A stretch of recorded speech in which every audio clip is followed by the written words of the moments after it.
이 시간 하나님께서 우리에게 주시는 말씀 마태복음 7장 7절로 11절까지 제가 봉독해 드리겠습니다. 구하라 그리하면 너희에게 주실 것이요 찾으라 그리하면 찾아낼 것이요 문을 두드리라 그리하면 너희에게 열릴 것이니 구하는 이마다 받을 것이요 찾는 이는 찾아낼 것이요 두드리는 이에게는 열릴 것이니라. 너희 중에 누가 아들이 떡을 달라 하는데 돌을 주며 생선을 달라 하는데 뱀을 줄 사람이 있겠느냐. 너희가 악한 자라도 좋은 것으로 자식에게 줄 알거든 하물며 하늘에 계신 너희 아버지께서 구하는 자에게 좋은 것으로 주시지 않겠느냐. 아멘. 기도가 답이다 하는 제목으로 말씀 증거하겠습니다. 마태복음 5장, 6장, 7장 산상수훈, 산상보훈 우리가 이렇게 말합니다. 예수님의 빼어난 말씀, 예수님의 보배로운 귀중한 말씀, 그래서 산상수훈, 산상보훈 이렇게 말하고 있습니다. 기독교의 대헌장이다, 기독교 윤리의 근본이라고도 말합니다. 지난번 제가 6장을 통해서 염려 스탑하는 제목으로 기도에 대한 염려를 중단하라는 말씀을 드렸습니다. 예수님이 6장에 보면 이제 너희가 공중나는 새를 보라, 들에 핀 백합화를 봐라. 저들이 길쌈도 않고 수고도 않고 모아들이지도 않는데 저렇게 잘 크고 있지 않느냐. 내가 너희에게 있어야 할 모든 것을 다 안다. 그러므로 염려하지 말고 너희는 먼저 그의 나라와 그의 의를 구하라. 그리하면 이 모든 것을 너희에게 더하여 주겠다라는 말씀을 하셨어요. 내가 너희에게 있어야 될 모든 것을 안다. 우리 주님께서 그렇게 말씀합니다. 우리 하나님은 우리의 모든 것을 알고 계시는 전지전능하신 하나님이시죠. 머리털까지 다 세신 분이시다라고 말하죠. 너희의 안고 일어섬을 다 안다라고 이렇게 말씀하고 계시는 우리 하나님이십니다. 아니 우리의 모든 것을 다 알고 계시는데 그러면 뭐하러 우리에게 기도하라고 말씀하고 계시는 것인가? 6장에서는 너희의 모든 것을 다 안다고 염려하지 말라고 하셨던 주님이 오늘 7장으로 넘어와서 구하라, 찾으라, 문을 두드리라 라고 그렇게 말씀하고 있는데, 야 이거 도대체 어떻게 된 일인가? 아마 신앙생활하면서 한 번쯤은 이런 생각을 여러분이 하셨을 것입니다. 모든 것을 아시는 하나님, 모든 것을 아시는 그 주님께서 우리에게 기도하라고 말씀하는 것은 우리에게 기쁨을 주시기 위해서입니다. 오늘 말씀 구하라, 찾으라, 두드리라, 이 삼중적 기도 방법이죠. 우리가 알고 있는 대로 구하고 그 다음에 찾고 그 다음에 두드리는 그 단계적인 기도로 생각해도 그렇게 해석을 해도 맞습니다. 그러나 더 1차적인 그 해석은 구하고 찾고 두드리는 기도에 대한 강조를 말합니다. 찾을 때까지, 이제 우리가 얻을 때까지 구하고 찾을 때까지 찾고 또 문이 열릴 때까지 그렇게 계속해서 두드리라 라고 하는 끈질긴 지속적인 기도에 대해서 말씀하고 있는 겁니다. 우리가 구하고 찾고 두드리는 것은 무언가 필요하기 때문입니다. 엄마, 애들이 그래. 엄마 스마트폰 사주세요. 안 돼. 5학년 때까지 안 돼.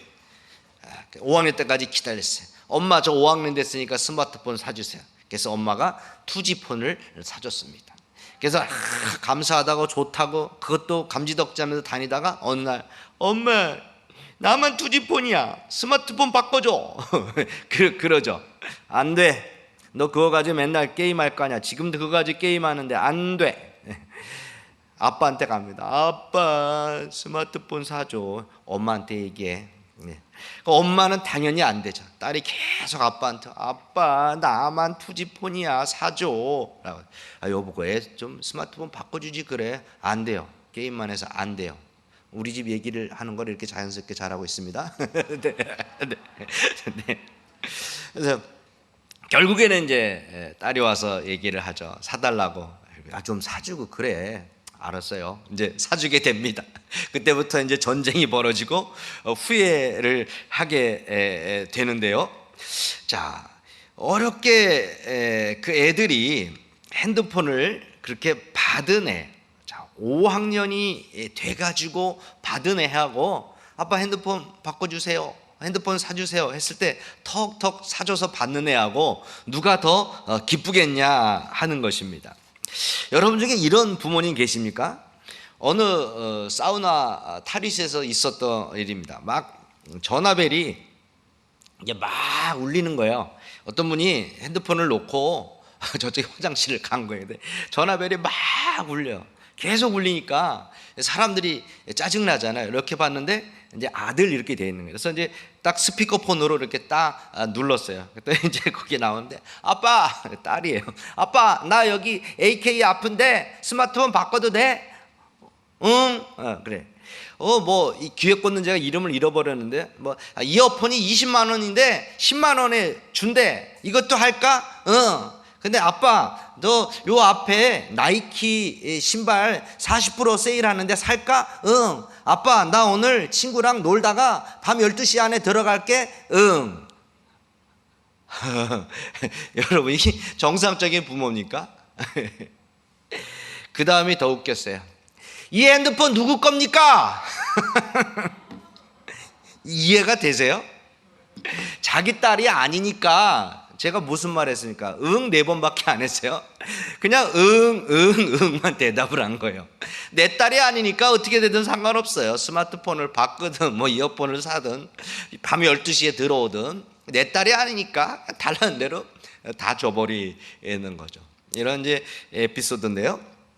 자, 여러분, 인간은요 구하는 것을 얻었을 때 기쁨을 느낍니다. 그래서 자녀들이 그 요구하는 대로 그때그때마다 즉각 다 들어주는 그런 부모는 자녀가 물건을 얻었을 때의 그 기쁨을 빼앗아가는 겁니다. 그가 어느 정도 노력을 하고 얻어야 되죠. 우리들이 야 아빠 어려서는 뭐 조금 나이 크면 야 아빠 구두 좀 닦아라 하면 애가 닦았을 때 돈을 주죠. 애가 이제 경제적인 이제 그 개념을 좀 깨닫도록 하잖아요. 조금 크면 세차하면 아빠가 10,000원 줄게. 더 비싸. 그런데도 걔에게 그 노동의 보람과 돈의 가치를 알려주려고 이제 그런 일을 시키는 거죠. 그냥 바로 딱딱 용돈 주고 필요한 대로 뭐 애가 말하기도 전에 알아서 그냥 따박따박 그냥 딱 갖다 주는 그런 부모와 애가 그래도 사주세요 해서 주는 그런 아이와 누구에게 더 기쁨이 크겠느냐. 자, 지금 왜 하나님이 기도를 시켜요, 목사님? 기쁨 주려고. 그냥 받는 것과 내가 기도해서 받는 것과 어떤 기쁨이 크겠느냐, 지금 이 말을 하고 있습니다. 연이어 설명하는 예수님의 설명을, 누가 아들이 떡을 달라는데 돌을 줄 사람이 있냐? 생선을 달라고 하는데 뱀장어 달라고 하는데 살아있는 뱀을 줄 그런 부모가 어디 있겠느냐. 세상의 아버지는 악한데 혹시 그렇게 할지 모르지만 하나님 아버지, 너를 지은 그 천지 만물을 창조한 좋으신 하나님이 그렇게 하겠느냐. 기도해라, 구하라, 찾으라, 그런 것입니다. 자, 어떤 것이요? 좋은, 하물며 구하는 자에게 어떤 것으로? 좋은 것으로 주시지 않겠냐. 좋은 것이 아닙니다. 성경을 읽을 때 좀 살아있게 생동감 있게 상상하면서 잘 읽으시대요. 좋은 것으로 주시지 않겠느냐 하고, 좋은 것으로 주시지 않겠느냐 하고, 좋은 것으로 주시지 않겠냐고 틀리잖아요. 리듬 있게 성경을 읽을 필요가 있습니다. 자, 여러분, 하나님께서 우리로 그렇게 기도하도록 하는 것은 기쁨을 주시기 위함이다. 두 번째, 하나님이 우리가 필요를 말하기 전에 다 아시지만 그럼에도 불구하고 기도하기를 원하는 것은 하나님의 일하심의 방법이기 때문입니다. 하나님은 우리 기도를 통하여 일하시기 때문입니다. 하나님이 세상을 창조하신 후에 세상을 다스리는 그 일을 우리 인간에게 맡겼습니다. 세상에 번성하라, 다스리고 정복하라라고 우리에게 세상을 정복하는 그 문화 명령을 우리에게 내려주셨죠. 근데 하나님께서 그에게 그 사명을 감당할 수 있도록 우리에게 기도라고 하는 그 도구를 허락하여 주셨습니다. 하나님은 우리가 기도하지 않으면 일하지 않습니다. 우리에게 일단 위임하셨으면 우리에게 철저히 맡겨주시기 때문입니다. 물론 하나님께서 우리에게 주시는 일반적인 은혜가 있습니다. 우리가 생각만 해도, 제가 그랬죠, 킹크랩 이름도 잘 모르겠네요. 하여튼 게를 먹고 싶다라는 생각을 예전에 했는데, 하나님께서 생각지도 않았는데, 예전에 생각했는데 일주일 만에 주셨고, 최근에는 생각지도 않았는데 대게를 주셨다. 그래서 먹게 됐다. 그런 일반적인 은혜도 있지만 세상을 정복하고 다스리는, 왠지 조금 큰 것 같은 그런 느낌이 들죠. 그런 사명을 주시고 그 사명을 감당하게 하는 데 있어서 하나님은 우리로 일하게 하신단 말이에요. 근데 어떤 일이 안 된다라고 보면, 내가 기도를 안 했구나. 그러니까 기도 안 했으면 받기를 생각하지를 말면 되는 겁니다. 우리가 가정교회를 배워가면 가장 많이 들었던 말씀 가운데 하나가 묻지 않으면 답해주지 않는다.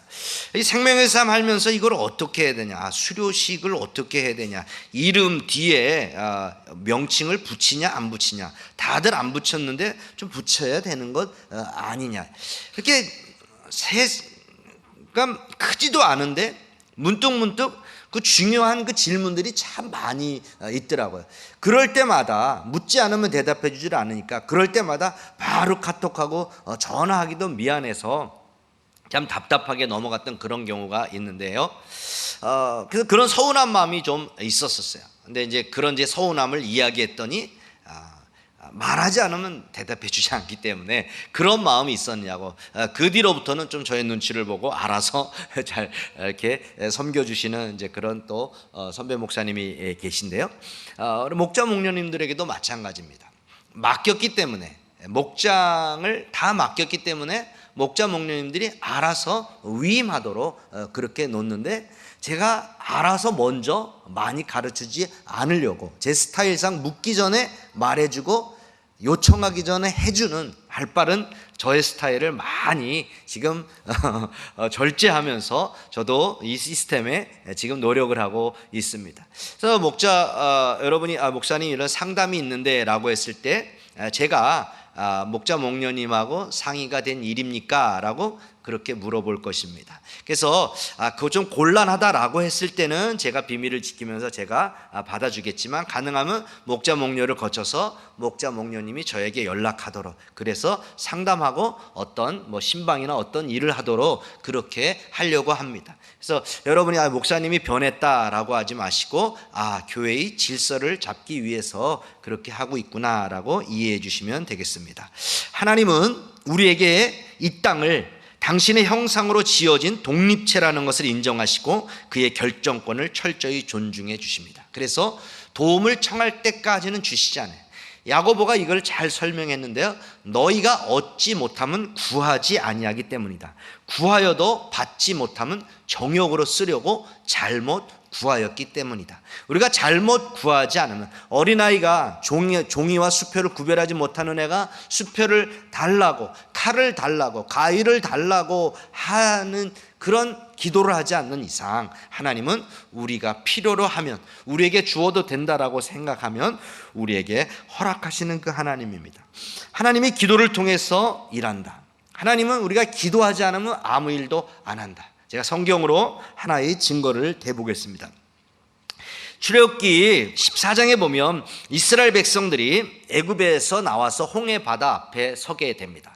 앞에는 홍해 바다였습니다. 근데 뒤에는 바로의 군대들이 쫓아오고 있습니다. 그 14장 성경 4절에 보니까 하나님이 바로의 마음을 완악하게 하여 이스라엘 백성들의 뒤를 공격하게 한다. 왜냐하면 그 애굽 사람들이 나를 여호와인 줄 알게 하려고. 그 애굽 사람들이 정말 그분은 하나님이셨어. 저 애굽에서 이스라엘 백성들을 이제 출애굽시키시고 그 10가지 재앙을 버리신 분은 정말 하나님이셨어. 그 고백을 받고자 그 일을 허락하셨다. 이스라엘 백성들이 볼 때 얼마나 두렵겠습니까? 그들이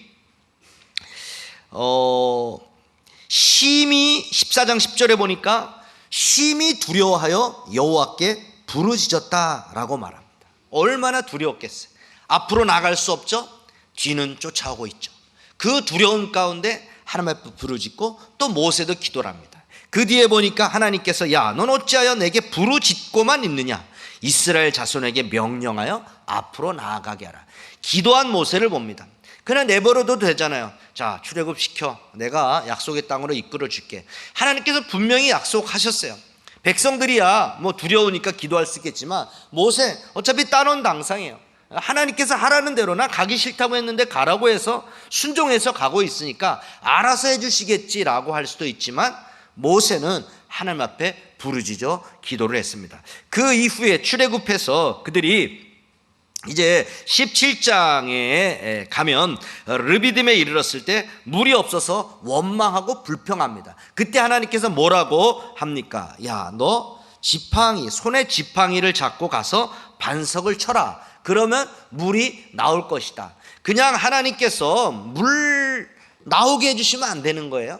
근데 꼭 모세한테 지팡이로 반석을 치라고 그렇게 말씀합니다. 어쩌면 모세의 지도력을, 리더십을 세워주시기 위해서인지 모르겠는데요, 하나님께서 꼭 그렇게 집적 안 하시고 사람을 통해서 역사하시는 그런 우리 하나님의 모습을 봅니다.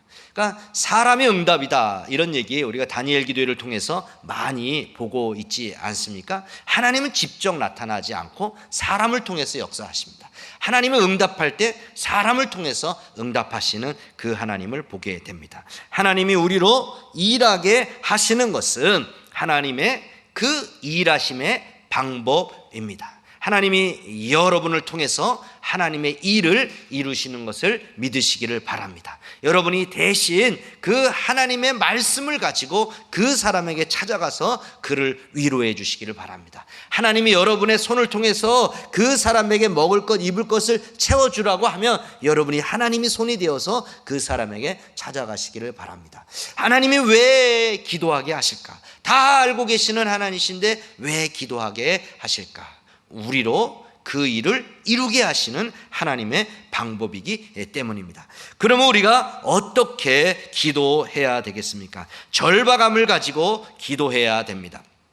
어떤 사람이 꿈에 낭떠러지기 해서 산에서 막 떨어지는 거예요. 떨어지다가 탁 나무 뿌리를 잡게 되었습니다. 그래서 막 하나님 살려주세요, 하나님 살려주세요 기도하는데 한 손을 놔라 이러는 거예요. 아니 하나님 한 손 놓으면 죽잖아요. 안 돼요. 또 한 손을 놔라. 아니 하나님 안 돼요 해서 오히려 놓은 한 손까지 더 붙들었어요. 한 손을 더 놓으라 그러니까. 그래서 두 손을 꽉 붙들다가 깼어요. 근데 그가 이제 깨닫는 게 하나님이 문제 앞에 더욱더 하나님께 매달리라고, 하나님을 더 붙들라고 하는 것이구나. 그가 그런 깨달음을 얻었다라고 합니다.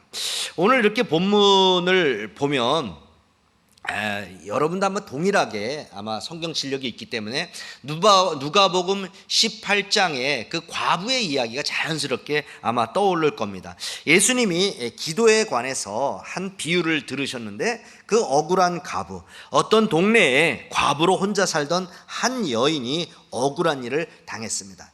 저는 아마 자기 그런 재산을 빼앗겼지 않을까 하는 그런 제 나름대로 생각을 해보는데, 고대 근동 사회에서 남편이 없다라고 하는 것은 굉장히 힘이 없는 겁니다. 어떤 그런 고소를 해도 남편이 없다면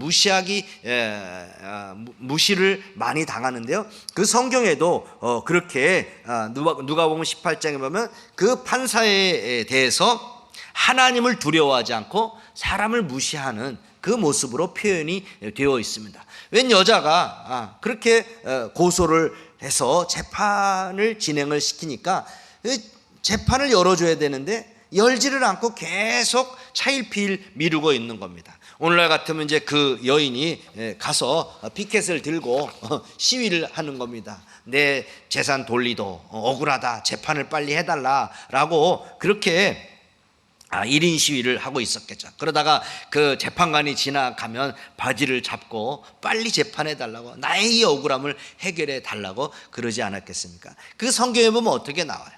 예? 그 여인이 밤낮 부르짖는, 그죠? 그 밤낮 부르짖는 택하신 자들의 원한을 풀어주지 않겠느냐? 그들에게 오래 참겠느냐?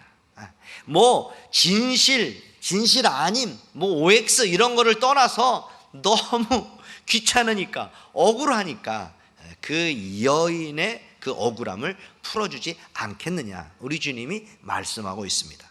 하나님 앞에 기도할 때 여러분이 절박함을 가지고, 간절함을 가지고 그 여인처럼 그렇게 기도하라는 겁니다.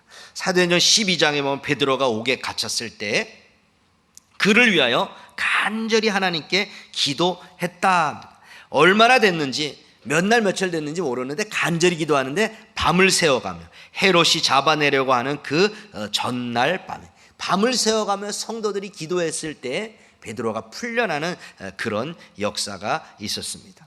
어느 교회 성도님의 이야기입니다. 이제 우리가 다음 주에 세례식과 입교식이 있는데 시어머니가 세례를 받게 되었는데 그 여인이, 그 며느리가 울면서, 너무너무 좋은 시간이잖아요.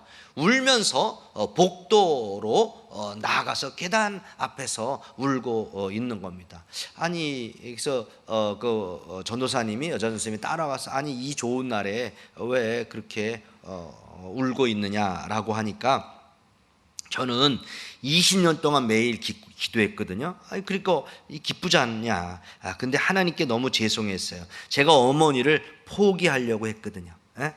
5년이 됐는데 도대체 내가 뭐 하는 거지? 내가 기도해도 어머니가 나를 그렇게 미워하고 응답도 되지 않는데 내가 지금 뭐 하는 거지? 그런 회의가 들었어요. 그래도 계속 기도해서 10년이 됐는데 또 회의가 들었어요. 내가 왜 힘을 허비하지? 괜한 일을 하나 봐. 기도하지 말까 하다가 또 기도해서 15년이 지났는데 더 깊은 그런 회의 속에 빠져들고 정말 기도를 중단해야 되지 않을까 하다가 계속 기도했는데, 이제 20년 만에 어머니가 예수님을 영접하고 오늘 세례식을 받게 됐는데, 그 후회함의 눈물, 그 죄송스러움의 눈물로 그 앞에 볼 수가 없었던 겁니다. 어머니께도 죄송하고 하나님께도 죄송하고, 내가 어머니의 그 영혼을 믿기 때문에 포기하려고 했던, 바로 응답 주시지 않는다고 포기하려고 했던 그 자신의 마음이 너무 부끄러워서 그렇게 울면서 나가 있었다라고 합니다.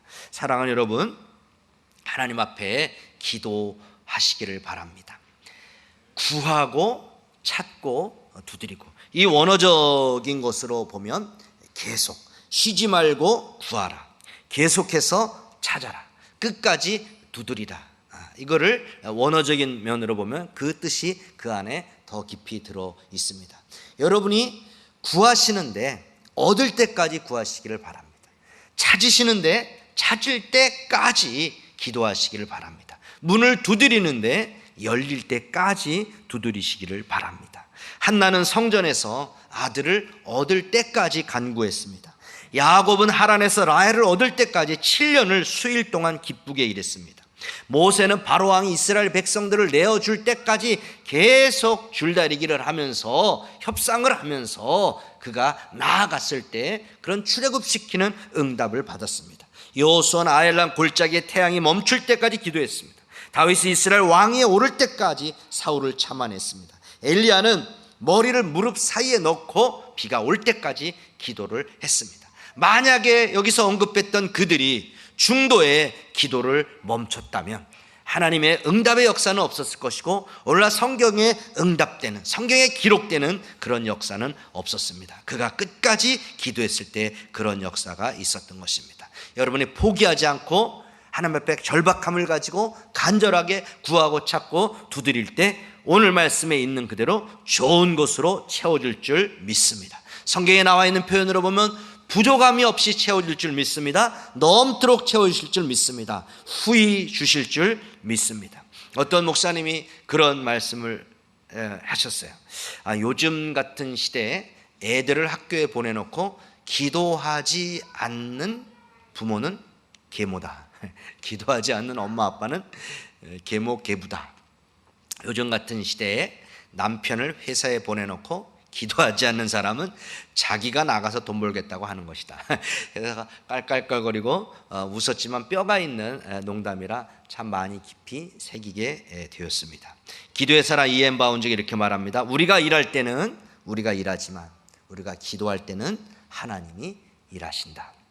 여러분이 일하려고 하지 마시고 문제가 있으십니까? 기도함으로 하나님이 일하도록 하는 여러분 되시기를 바랍니다. 따라합니다. 기도가 답이다. 우리 옆 사람과 인사합니다. 기도가 답입니다.